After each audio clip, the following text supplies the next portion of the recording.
Are you all familiar with a disease called facial arteriovenous malformation? I was born with this condition, causing a large bump to form at the center of my face. This is a congenital disease where arteries and veins, which normally have different roles, somehow become connected, allowing blood to flow between them and resulting in a large blood clot in that area.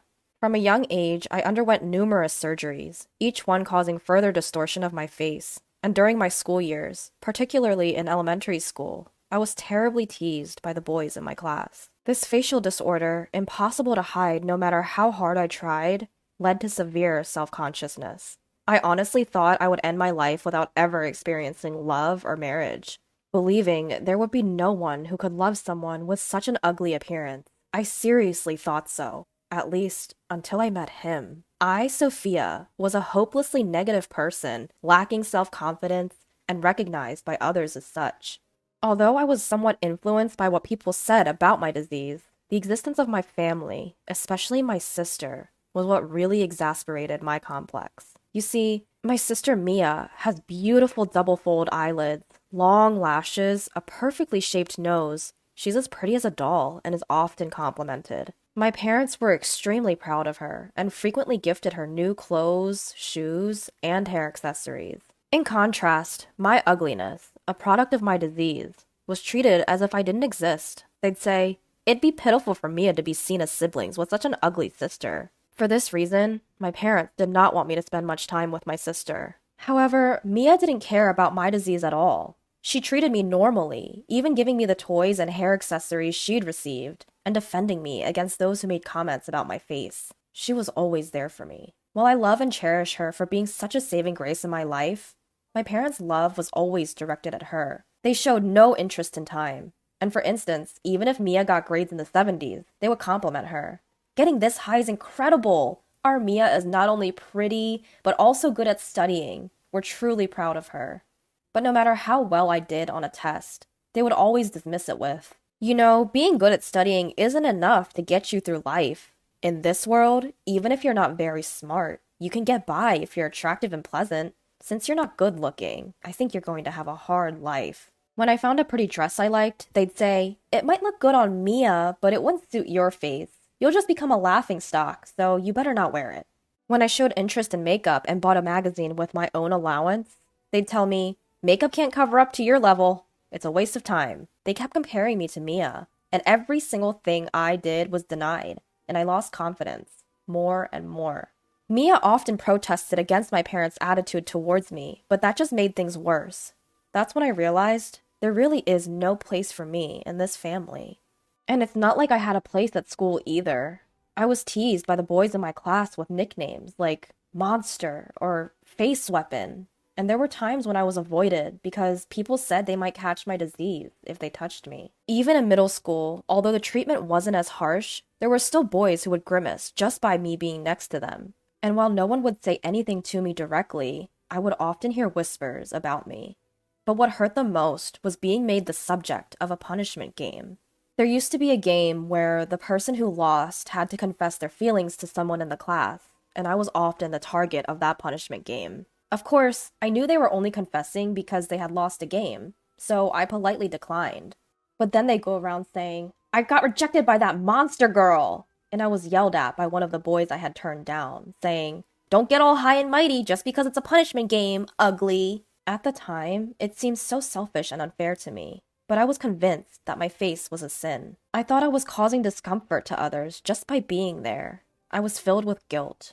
During my years in elementary and middle school, I had no good memories of boys, at all. But there was once, just once, when I fell in love with a boy in my class. This happened in my sophomore year of high school. A boy from my class, whom I happened to be seated with after the classes were shuffled, would treat me like any other person, without making fun of or avoiding my face. He would greet me with a good morning, every day as our seats were adjacent. I knew full well that he didn't have any feelings for me, but his single greeting brought me so much joy in the face of constant ridicule and avoidance that I naturally began to like him. However, I didn't really want to date him or anything like that. I just wanted this pleasant time to last as long as it could. But day by day, I felt more and more that I liked the boy, and after worrying about what to do, I asked my sister for advice, and she said, I think it's a good idea to just tell him how you feel. After much deliberation, I decided to tell him how I felt. So I left a letter expressing my feelings in his desk. A few days later, I noticed something strange about the atmosphere in the class when I arrived at school. It was as if everyone was murmuring and glancing in my direction. As I was wondering what was going on, the boy, who had arrived at school before me, approached me and asked, "Hey, did you put this letter in my desk?" I responded by silently nodding, my gaze fixed to the ground. In that moment, I heard a sound above my head as if something was tearing, and the next moment, pieces of my torn letter were falling into my sight. It's troublesome when something like this happens. What are you going to do if strange rumors start spreading? You fell in love just because I greeted you out of politeness? How inexperienced in love are you?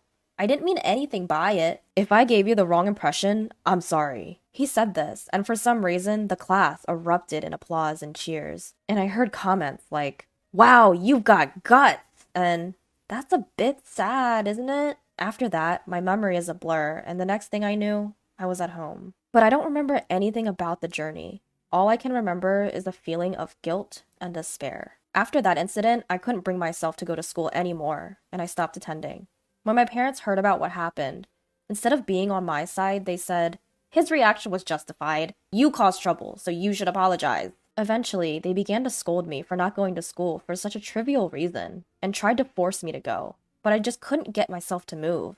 In the end, I dropped out of high school and became a recluse. After I became a shut-in, my older sister was worried and repeatedly tried to communicate with me. In contrast, our parents would either verbally abuse me in front of my room every morning or forcefully enter my room to berate me directly. They'd hurl insults such as, "We never should have had you," or "You're such a disgrace," causing me to despair every day, wondering why I even existed. Apparently, my sister noticed my situation and consulted our grandparents on our mother's side. The following day, they came to hear my story, and after learning about the events at school and our parents' subsequent reactions, they were furious. They scolded our parents, saying, "We will take care of her," and came to my rescue. My grandparents did not abandon me, even though I was in a state of despair. They faced me directly, and with their support, along with my sisters, I gradually started to recover. Although it was only my desire to end my life that had quieted down. I was unable to erase my fear and mistrust towards the opposite sex, no matter how hard I tried. However, my grandfather would always encourage me, saying, "There will be a time when you can be happy in any way without having to get married. We just want you to be happy in any way you want to live. So forget about the guy who said terrible things to you. It's a waste of time to keep remembering such a person. We may not have much time left, but you still have many futures ahead of you." My grandmother also always reassured me, saying that as long as I was happy, that was all that mattered. She would often compliment me, saying things like, "Your skin is so glowing, it makes me jealous," or "Your eyes are as beautiful as jewels." My sister would also visit our grandparents' house and spend time chatting with me. We'd read magazines together, discuss cute cosmetics, and generally enjoy our time. After living like this for about 3 years, I began to feel motivated to do something. I decided to start studying again to get my high school equivalency diploma, which I eventually acquired. Afterwards, I started looking for work I could do from home, and slowly started to earn income. The income was less than what others made working outside, but considering the days when I had shut myself in and was in a state of despair, I felt that I had grown quite a bit. However, I was still scared of comments about my appearance, so I couldn't go outside. This was how I was living at my grandparents' house, when my parents suddenly showed up one day. They hadn't even bothered to make a single phone call since I moved to my grandparents' house. But they stormed in, saying they had something to discuss with me. They announced, "There's a marriage proposal for you. The prospective groom is the son of a medical foundation representative. Apparently, he also has some issues, and has a hard time finding a spouse. So the focus has now turned to you. But isn't this great? He's rich, and he's willing to take someone like you, who's been a burden on society." I was taken aback by this sudden turn of events, but my grandparents stepped in to help. They argued that it was unreasonable to make decisions without considering my feelings. My father, who seemed to speak convincingly, responded, "This might be the last chance for her. She's had so many painful experiences because of her appearance. Why not consider this as a chance for happiness?" The face of the man in the marriage document was mostly hidden by his bangs and wasn't clear, but I could make out his plump physique and the contours of his face. I understood instantly that he was probably also being forced into marriage to get rid of some problem. Or maybe he was an extreme eccentric who liked unusual things. But even if I rejected the proposal here, it seemed like the negotiations with the other family were already in progress. They seemed like a wealthy family, and my parents would undoubtedly try to force me into the marriage. If I ran away from this, it could potentially have negative repercussions on my grandparents. For the sake of my grandparents who have protected me from that day until now, I made up my mind. I understand. I will accept this proposal. Upon hearing these words, my grandparents' eyes widened. They embraced me and tried to persuade me numerous times. You don't have to go along with such a ridiculous proposition. However, I told them through tears, Grandma, Grandpa, until that day, I had lost all hope in life. But because you were by my side, I was able to enjoy living until now. I can't thank you enough, but I don't want to cause any more trouble, so I've decided to accept this marriage proposal. Maybe, like Dad said, this is my last chance. My grandparents cried soundlessly and hugged me tightly. And then a few days later, I had to meet with the man from the proposal and his parents. I hadn't expected that this meeting would change my fate at all. The prospective groom, a man named Matthew, was hunched over and always looking down. His face was mostly hidden by his hair, and his skin seemed to be rough in places. His voice was so quiet that I sometimes couldn't understand what he was saying. Matthew barely glanced at my face throughout our meeting and only answered questions in short, clipped sentences. I wondered, is this man going to be my husband? He can't even hold a basic conversation. However, I was in no position to complain. Both sets of parents seemed not only enthusiastic about the marriage, but acted as if it was already decided. I felt comfortable, but I didn't feel like I could say no. Eventually, the marriage arrangement was agreed upon. Sure enough, as the son of a wealthy family, a luxurious high-rise apartment was provided as our new home, furnished with high-end branded appliances and furniture. However, our conversations didn't flow well. It was almost like he couldn't see me. He was so silent. However, being constantly silent was also stressful, so I tried to find a conversation topic. Why did you accept this marriage proposal, Matthew? Upon asking this, he surprisingly began to take off his long-sleeved shirt. Confused by his sudden action and in a state of panic, I saw that his skin was red and appeared inflamed. He explained, I suffer from a skin disease called psoriasis. It doesn't transfer from touch, so please don't worry. But because of its appearance, I've reached this point without any romantic experiences. There were even rumors that I had an STD, which is impossible. Moreover, my appearance is so unattractive that even my parents don't want to involve themselves with me. They probably brought up this marriage to get rid of me. I'm sorry for involving you in my circumstances. After explaining, he redressed and bowed deeply to me.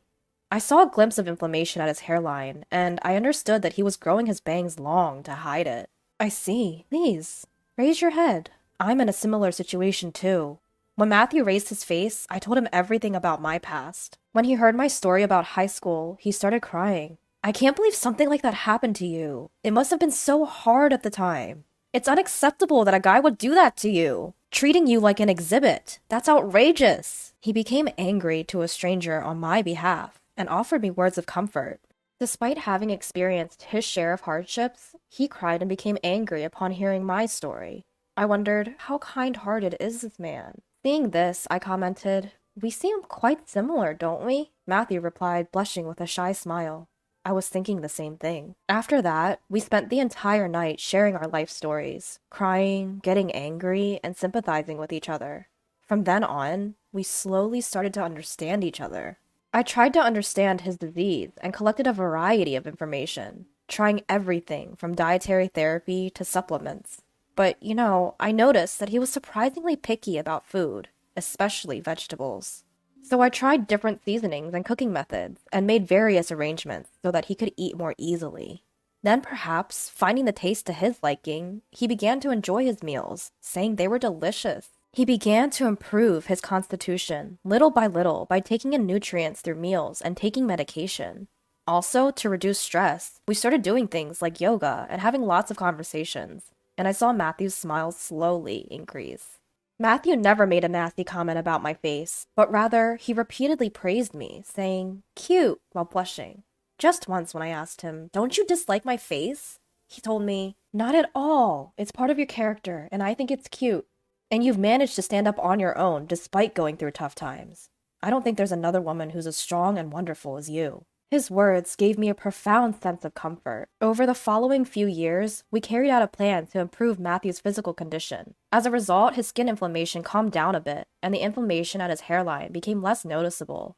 Moreover, thanks to his disciplined lifestyle, he lost weight and turned into a slim and smart-looking Matthew. I couldn't help but fall in love with him all over again. When he tidied up his obstructive bangs, it suited him very well. Matthew, who had been shy about his skin condition until now, said, "I can't show Sophia an unsightly figure." He became more confident, and the impression of the people at his office slowly changed for the better.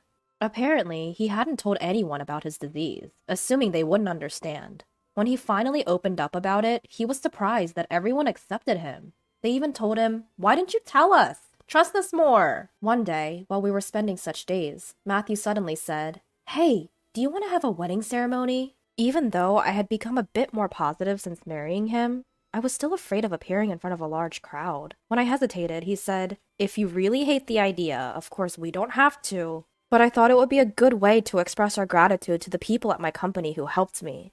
But the fact that I can even think like this is all thanks to you, Sophia. The old me would have thought that a wedding ceremony was impossible because I didn't want my dirty skin to be seen. But thanks to your cooperation, my symptoms have calmed down. So I think I can face forward more than before." His gentle words moved me, and after a lot of soul-searching, I decided that I wanted to take a step forward and agreed to have a wedding ceremony.